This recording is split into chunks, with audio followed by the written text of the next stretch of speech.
De me dire, si les autres ils n'y arrivent pas, ça veut pas dire qu'on peut pas. Et si les autres me disent qu'on peut pas, alors je vais essayer. Il y avait quelque chose d'un peu rebelle en moi.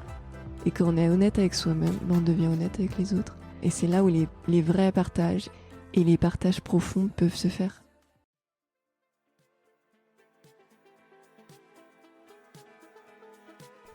Hello, moi c'est Victoria, une éternelle optimiste qui tente de placer l'émerveillement au cœur de l'écologie. Chaque semaine, je tends mon micro jaune à une personne qui m'inspire pour poser mes questions sur ce qui fait nos vies. À travers le parcours audacieux de mes invités, je questionne la confiance en soi, le sens d'une vie, l'amour, la liberté, l'écologie, bref, autant de sujets qui traduisent un monde qui bouge et qui rythme nos vies. Tout de suite, je t'invite à emprunter un nouvel œil pour regarder le monde et la vie sous un autre angle.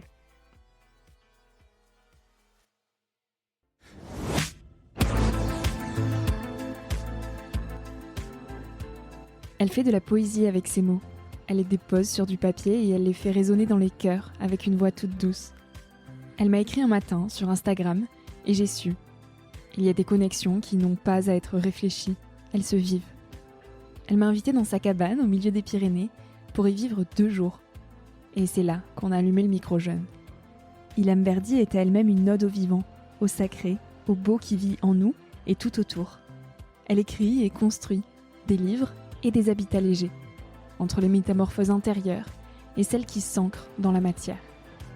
Je n'ai pas trouvé mieux que de reprendre ces mots pour introduire cet épisode, alors les voici, en guise d'invitation joyeuse à nous rejoindre. Repenser nos modes de vie en ne gardant que l'essentiel. Oser s'aventurer, en dehors et en dedans. Préserver le chemin vers l'émerveillement. Faire corps avec les éléments, les animaux, tout le vivant. Et célébrer, encore et toujours, la vie. Le miracle est ici. Avec Ilham dans cet épisode, on parle de poésie, de métamorphose et de beauté. J'espère que cette écoute initiera l'aventure en dehors et en dedans. Salut Ilham. Salut Victoria. On est dans ta cabane étoilée, au milieu des Pyrénées. Ouais. Tu m'as accueillie ici pour 2 jours. Ce lieu est merveilleux, tu es merveilleuse. Je suis très heureuse de te tendre mon micro jaune. Tu as 29 ans. Et notre rencontre est le fruit d'un bel hasard sur les réseaux sociaux. La lecture d'un de mes posts t'a amené jusqu'à moi, donc je suis très heureuse qu'on crée ce moment aujourd'hui. Tu es donc l'hôte de ce merveilleux lieu et tu es aussi écrivaine. Comment est-ce que tu pourrais te décrire au-delà de ces 2 étiquettes, si on peut appeler ça comme ça? Alors 2 étiquettes qui tout de suite donnent un petit cadre à ceux qui me connaissent pas, mais c'est vrai que je suis bien plus que ça, on est bien plus que nos métiers, nos occupations, nos actions même.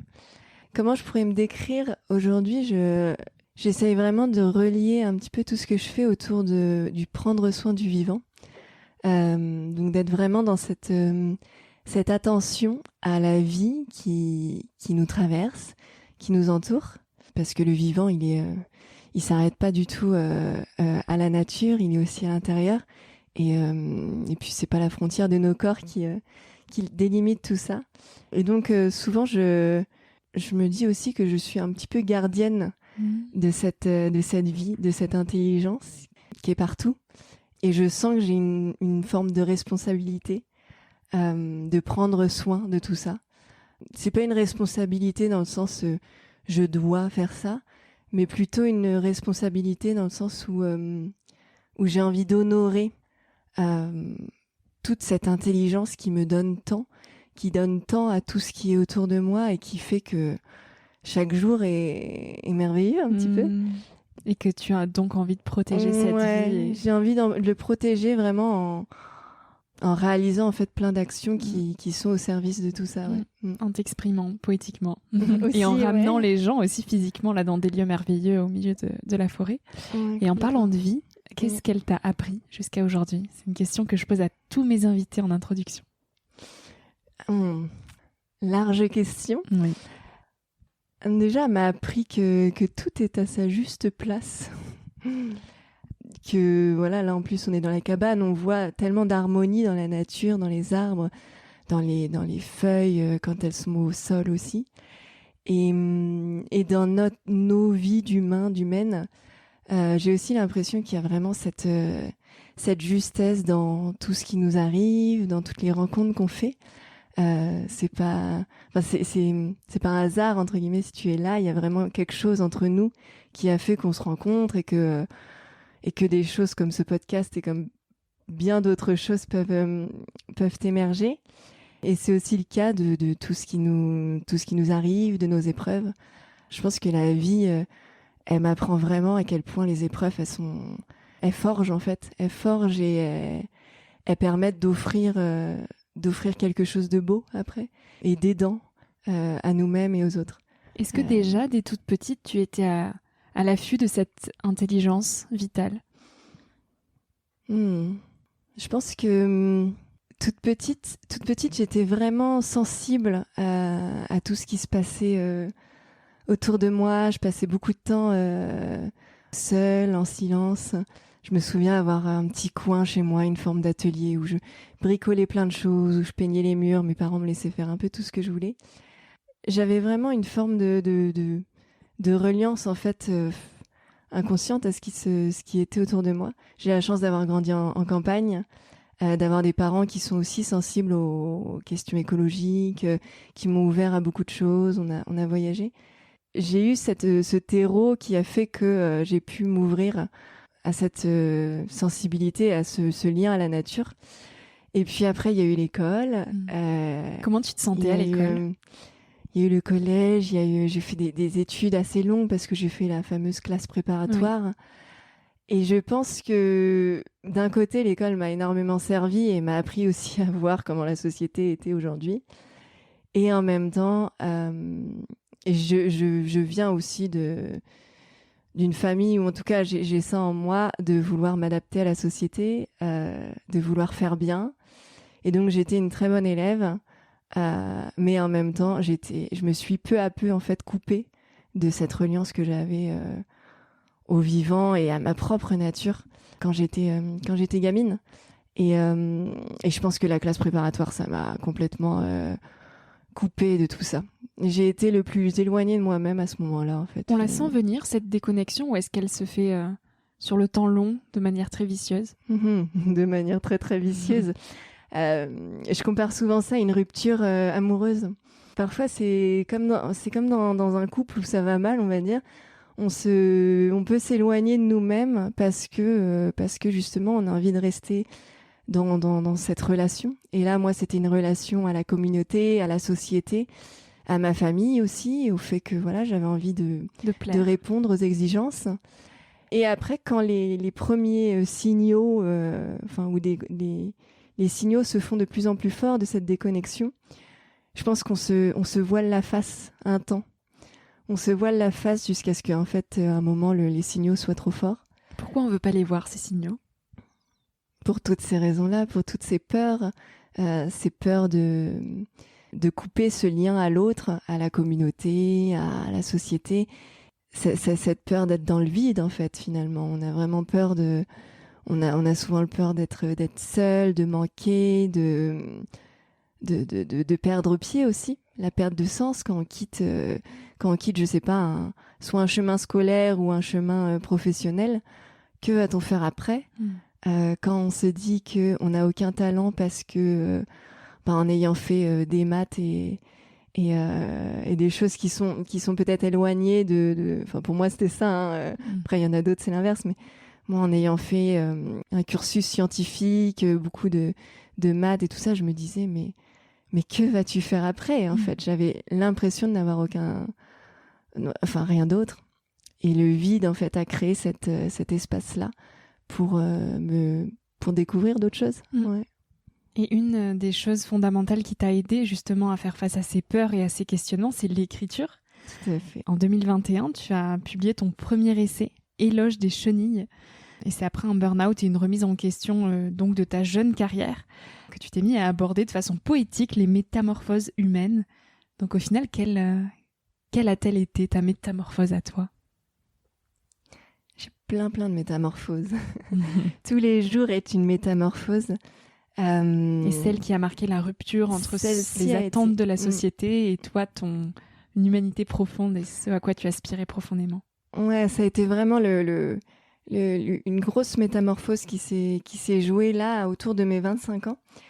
J'étais au début de ma carrière pro, j'avais un job de rêve en fait. Job de rêve à mes yeux et aux yeux de la société, de mon entourage. Je gérais une ONG dans l'entrepreneuriat social. Une ONG que j'avais créée de toutes pièces avec des financements d'une organisation française, l'AFD. Et donc j'avais une équipe de 10 personnes à gérer, un lieu, plein d'événements. C'était un très beau projet. Et j'ai aucun regret d'ailleurs parce que ça m'a vraiment porté et apporté beaucoup. Mais en fait, à un moment, je me suis vraiment rendu compte que ce que je prônais à travers ce projet, donc de l'entrepreneuriat social, environnemental, des belles valeurs derrière tout ça, finalement, intérieurement et individuellement, j'arrivais vraiment peu à l'incarner. Et je faisais des conférences, j'animais des tables rondes avec des gens qui apportaient vraiment des belles idées autour de projets, et c'est ce qu'il y a beaucoup dans le milieu start-up aujourd'hui. Et certains le font vraiment et incarnent vraiment puissamment ce qu'ils disent. Et beaucoup d'autres sont un peu ou beaucoup éloignés de ça, parce que nos modes de vie rapides, stressants, ne permettent pas d'être vraiment reliés à ce qu'on dit et reliés à cette nature qui est intérieure. Et à un moment où je me suis dit, bon, j'en ai marre de manger des salades dans du plastique et d'aller vite, de prendre l'avion un peu partout, parce que j'étais en Afrique du Sud à ce moment-là, donc loin aussi. À ce moment-là, je me suis dit... et puis d'être trop stressée surtout. Et d'en venir à l'épuisement de l'élan vital aussi. Voilà, d'être vraiment dans un état où à un moment j'ai craqué. C'est à ce moment-là que le voile tombe, où je me dis, je ne peux plus continuer. J'ai envie de répondre à ces élans, à ces intuitions, à ces manières de gérer aussi une organisation qui sont beaucoup plus connectées à ce que je ressens. Et donc je me suis dit, il est temps de quitter le bateau et de créer autre chose. Et donc j'ai quitté ce travail. Et c'était un tel déchirement, parce que j'y avais mis beaucoup et parce que j'étais passionnée, et que pour une fois je me disais, on peut avoir un boulot passionnant. C'était un tel déchirement de me dire, je vais quitter tout ça, que je me suis dit, bon bah là je m'engage avec moi-même à ne suivre que mon intuition et à vraiment répondre à ça. Alors on appelle ça comme on veut, hein, la petite voix, Dieu ou ce qu'on veut, mais vraiment c'était quelque chose qui partait du bas-ventre, de quelque chose qui était très très corporel. Et à ce moment-là, ton intuition, elle te disait quoi ? Est-ce que tu avais une vague idée de ce à quoi tu aspirais pour les prochaines années ? Non, elle me disait surtout, il y a quelque chose qui va pas. Et ce qui n'allait pas, en fait, c'est mon corps qui me le disait. C'est qu'à ce moment-là, ça faisait un moment que mes règles, mes cycles s'étaient arrêtés. Et donc, au-delà de l'anxiété que je pouvais avoir, mais qui me paraissait normale puisque j'avais connu que ça, il y avait mon corps, en fait, qui me parlait et qui me disait, là, il faut changer, là, il y a quelque chose à faire. Et cette intuition me disait simplement, repose-toi profondément et ouvre-toi à autre chose. Et en fait, en quittant tout ça, je me suis reposée, je me suis ouvert au plaisir de la vie, à vraiment prendre le temps, reconnecter à la lenteur, me découvrir aussi et devenir vraiment authentique avec moi-même et avec les autres. Comment on le devient authentique ? C'est à la fois un chemin et puis parfois c'est du jour au lendemain un peu. Parfois on s'en éloigne, on devient un peu faux avec nous-mêmes, justement, on se voit la face avec ces émotions qu'on veut pas partager et tout ça. Et puis à un moment, on fond en larmes et puis on se dit, à quoi bon tout cacher ? Et moi, ce qui m'a vraiment reconnectée à mon authenticité, c'était l'écriture. J'ai jamais écrit dans le but d'être écrivaine, d'être autrice. Ça a jamais été un rêve. Ça s'est vraiment imposé à moi. Il fallait que j'écrive. Et mon premier livre, c'est en fait que des petits poèmes qui retracent tous ces moments de métamorphose. Et ce livre, je l'ai écrit sans le but de publier ou vraiment d'en faire un livre. Mais au début, c'était je vais écrire simplement pour me reconnecter à ce qui se passe en moi et être honnête avec moi-même. Et quand on est honnête avec soi-même, on devient honnête avec les autres. Et c'est là où les vrais partages et les partages profonds peuvent se faire. Est-ce que tu as un passage en particulier qui te rend fière aujourd'hui dans ce livre, que tu pourrais nous lire ? J'y vais ? Ouais, ok. On t'écoute. Alors le premier, c'est « Protège-toi de la peste et du Covid, des voleurs et des caïds, mais surtout, protège-toi des vitraux vides, des remarques insipides et des gens qui ne t'emmènent pas là où ton cœur s'enfuit déjà. » Magnifique. Un deuxième pour la route. T'hésitais, alors allez, c'est cadeau. Un petit « Jolie est la folie de ceux qui osent franchir le pas quand personne d'autre qu'eux n'y croit. » Voilà. Merci. Et le dernier, allez. L'échec, c'est de ne pas essayer. Apprendre matin, midi et soir pendant 21 jours. Est-ce que tu as toujours eu cet élan d'essayer, ou est-ce que petite, t'étais plus réticente à oser ? J'ai toujours eu l'élan d'essayer et de me dire bon bah si les autres ils n'y arrivent pas, ça veut pas dire qu'on peut pas. Et si les autres me disent qu'on peut pas, alors je vais essayer. Il y avait quelque chose d'un peu rebelle en moi et je sens que ce truc-là revient souvent, et notamment là avec la cabane par exemple que tu vois. Ça m'avait vraiment marqué le fait d'avoir pas mal de gens qui nous disaient mais votre truc là ça va pas marcher. Et c'est marrant comme d'arriver à franchir le pas, à faire cette action et à matérialiser le projet, et puis à voir que si finalement quand on essaye on finit par y arriver. Ça ancre à l'intérieur de nous que tout est possible et que vraiment on peut faire des miracles un peu. Plus on essaye, et bien sûr dans l'essai il y a plein de choses qui peuvent foirer, et ça fait partie en fait, ça fait vraiment partie. Pour moi c'est pour ça qu'il n'y a pas d'échec aussi. C'est que voilà, même ma reconversion, mes anciens jobs, mes anciens projets, tout ça a mené là où je suis, donc tout est parfait. Et pour aussi apprivoiser cette notion d'échec, il y a 2 mots qui sont importants, c'est la lenteur et la vulnérabilité.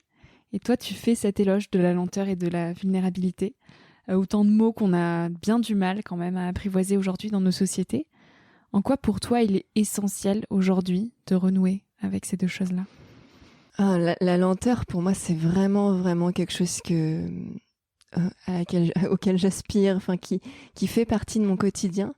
Alors ça veut pas dire que je fais tout lentement, et bien sûr parfois il faut du rapide dans la vie, et tout ça n'est qu'une danse, mais je pense que dans notre société aujourd'hui, c'est connu, on va trop vite, c'est toujours trop rapide, mais on se rend plus compte de ça, on se rend plus compte à quel point nos messages, nos notifications, nos projets, nos trucs, ça s'enchaîne, et qu'on peut vite perdre pied, perdre sens, et finalement agir sans conscience, et s'éloigner finalement de qui on est, de notre âme, et des actions du cœur.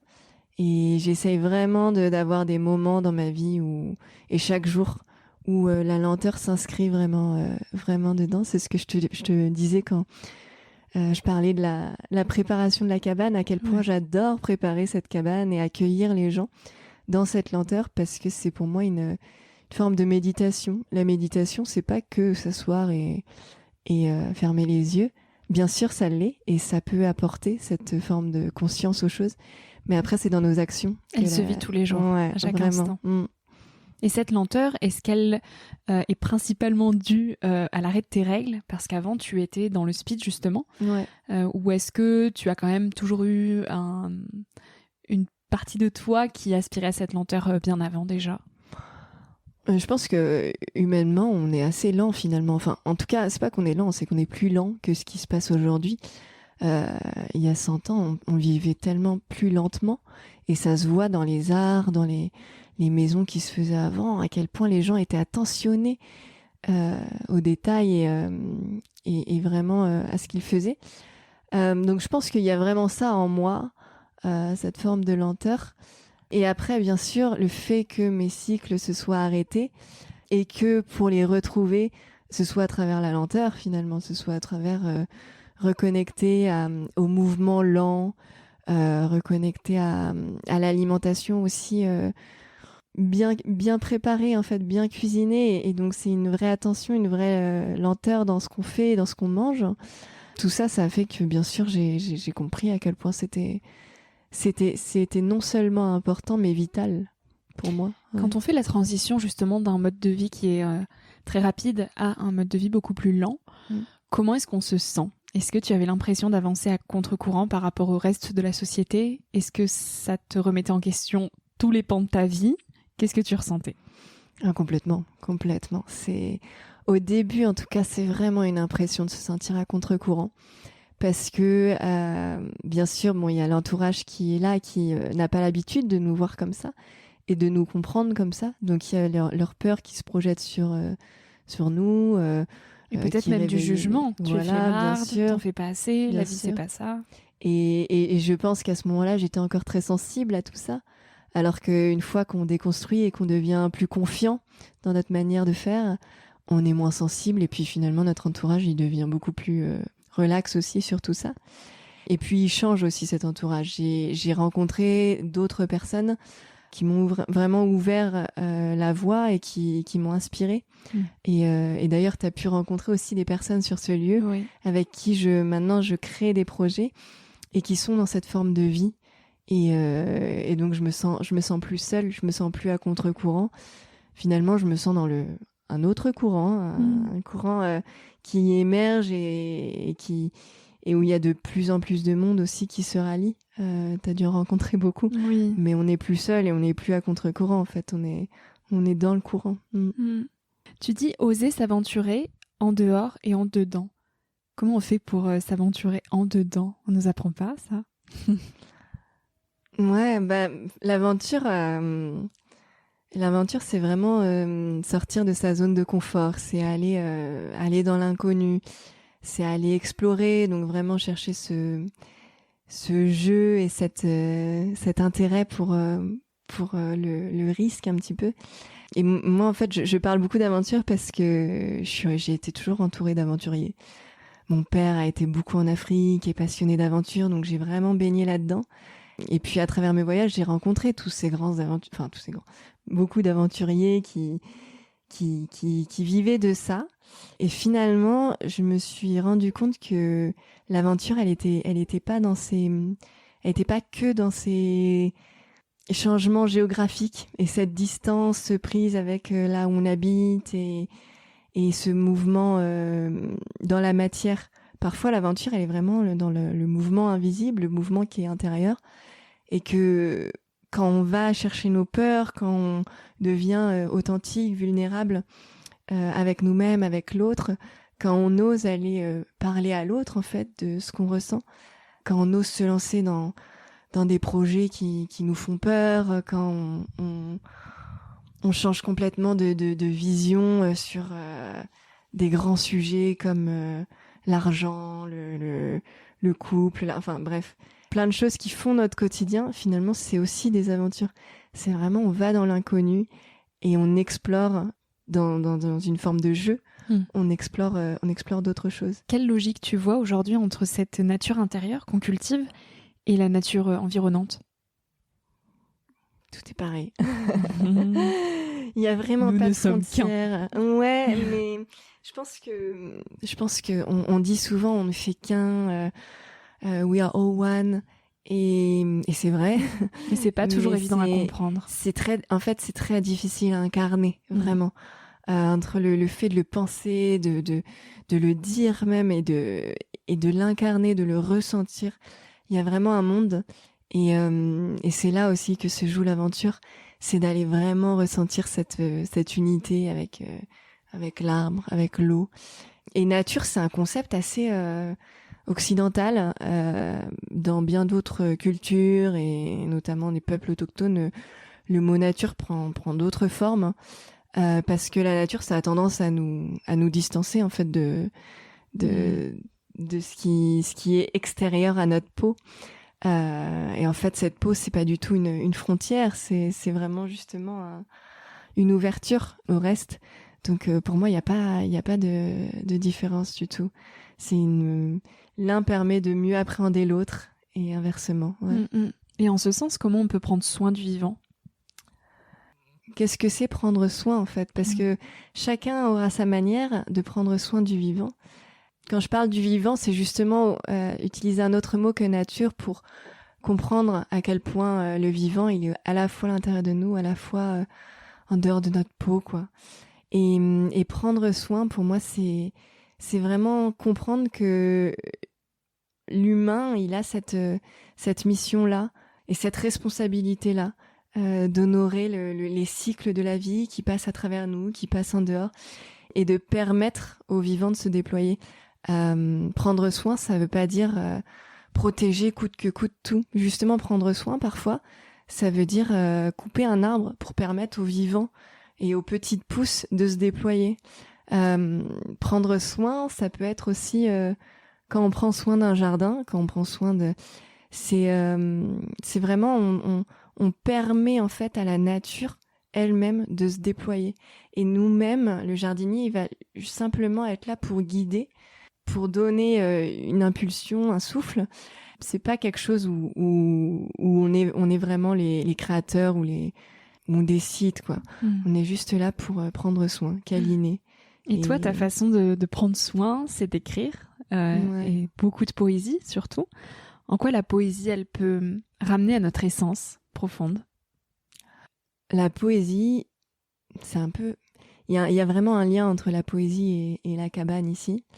D'ailleurs, j'ai envie que toutes celles et ceux qui nous écoutent puissent voir l'ambiance là dans laquelle on est. C'est assez lunaire, il y a la pluie au-dessus de nous, il y a la lumière du soir qui arrive, les montagnes nuages aussi qui volent là. Mais justement, ça, c'est poétique. Ah ouais, et pour moi, c'est ça la poésie, c'est d'insuffler une autre manière, c'est pas une autre manière, mais d'insuffler cette reliance, cette unité qu'on a avec le vivant à travers la beauté, à travers l'émerveillement.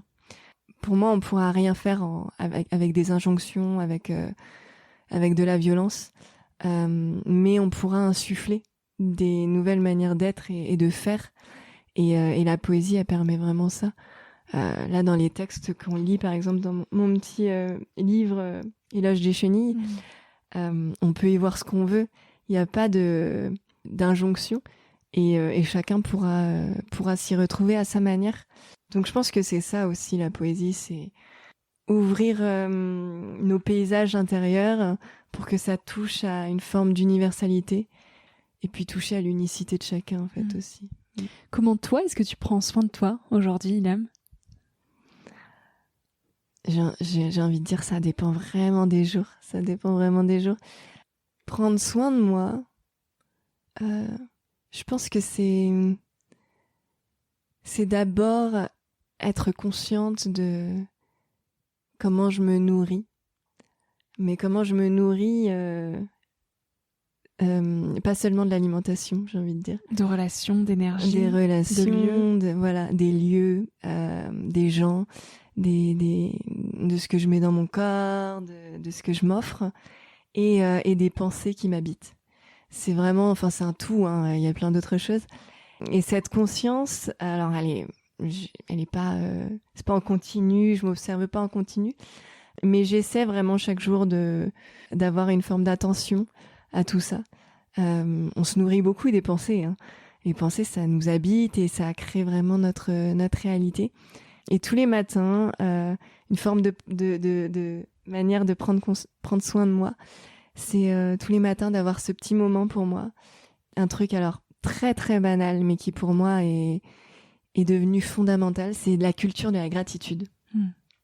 De vraiment réaliser tous les jours à quel point on est nourri, mais de tellement de belles choses, et à quel point on est relié à notre entourage, mais aussi aux arbres, à quel point chaque jour j'ai la chance de pouvoir respirer. C'est super banal, hein, mais on oublie souvent, et on oublie que les arbres et toute cette biodiversité, elle permet d'offrir de l'oxygène qui va directement dans mes poumons. C'est quand même dingue, quoi, de se dire, waouh, tous les jours, il y a des arbres qui sont au service d'autres êtres, dont moi. Enfin, et encore une génial. fois, ça nous rappelle qu'on n'est qu'un aussi. Et Voilà. qu'on est complètement dépendant et vulnérable ouais. par rapport à ce grand tout, quoi. Voilà. Qui Donc nous c'est dépasse. ça. Et puis, après tout ça, ça s'insuffle vraiment dans mes actions. Donc j'essaye vraiment... aujourd'hui, je suis dans une forme d'alimentation qui est quasiment uniquement locale. Et j'essaye vraiment de me relier à la terre et à la nature, voilà, à travers l'alimentation aussi, à travers aussi la cuisine. J'adore cuisiner, donc Tu viens de passer toute une après-midi à faire du pesto. voilà, et c'est des manières aussi de prendre soin de soi. Ça m'a fait tant de bien, voilà, de passer l'après-midi la tête dans le pesto, et tout ça, ouais, ça me nourrit. Ilham, la liberté, c'est quoi pour toi ? Tu sembles très libre là à te voir. Je suis bien curieuse de savoir ce que tu en penses de cette liberté. Alors moi, je parle souvent d'attention. Et je crois que la liberté, elle a à voir avec l'attention. C'est une forme de présence aux choses. C'est pouvoir être libre d'être qui l'on est.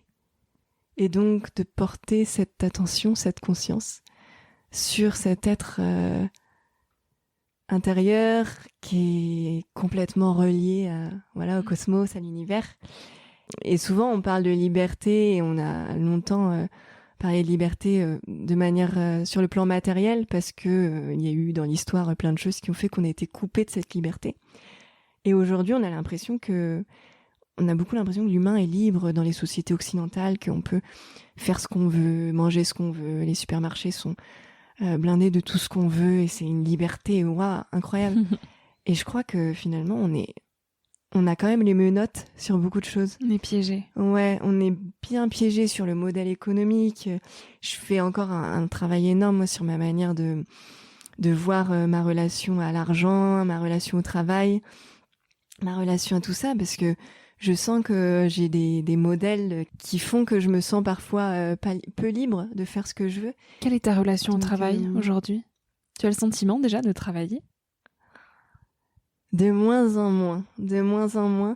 J'ai surtout le sentiment que le travail devient vraiment une joie, une forme de matérialisation, en fait, de ce qui me traverse. Pour moi, le travail, maintenant, c'est vraiment donner à la société, au monde, c'est faire ma part. Comme je te disais, l'oiseau, il fait sa part en nous réveillant le matin. Je fais ma part en faisant cette cabane, ces livres. Donc, c'est concrétiser des idées. Et tout ça dans une forme de joie, parce qu'en fait, quand on concrétise des choses qui viennent du cœur, la nature fait bien les choses, il y a une joie immense qui nous traverse. Et ça résonne d'autant plus. Ouais, voilà.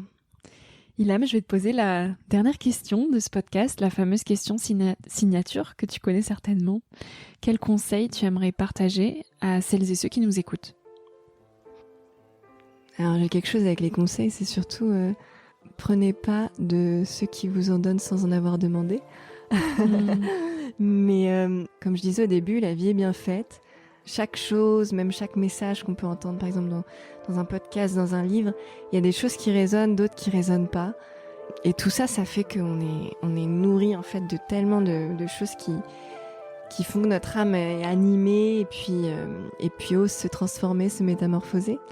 Et je crois qu'à chaque étape, à chaque moment, et surtout à chaque difficulté, on se dit je sais pas si je vais y arriver, je sais pas. Surtout être bienveillant envers soi-même et se dire c'est ok. C'est ok d'en être là, être vraiment gentil avec soi-même, parce que on peut vite tomber dans des culpabilités, dans l'envie d'être parfaite, de se défaire de plein de masques, de choses comme ça. Et en fait, tout le monde est parfait. Il n'y a pas du tout de... La perfection, elle est partout. Et surtout là où on en est en ce moment. Donc voilà, soyez gentils envers vous-même. C'est beau tout ce que tu dis. Et je suis très heureuse de cette rencontre. La vie fait bien les choses, en effet. Ilham, je vais mettre tous les liens de tes livres, de cette cabane pour celles et ceux qui seraient intéressés à découvrir ce lieu fabuleux. Merci beaucoup pour tous tes partages et à très vite. Je crois qu'il y a un petit bain chaud qui nous attend avec le fameux pesto. À très vite, Ilan. À très bientôt. Plaisir partagé, vraiment. Merci. Si ce moment t'a plu et nourri, je t'invite à le partager, à laisser quelques étoiles sur iTunes et Spotify, ou à faire une story sur Instagram en identifiant Nouvel Oeil et mon invité de la semaine pour que l'on puisse te repartager. En attendant de se retrouver lundi prochain, tu peux suivre au quotidien mes aventures directement sur Instagram ou le site internet www.nouveloeil-podcast.com. Depuis ce site, tu pourras aussi t'abonner à ma newsletter. J'y partage des inspirations et des petites choses plus personnelles qui font mon quotidien. En attendant le prochain épisode, je te souhaite de savourer la vie comme il se doit et surtout de faire des choses folles.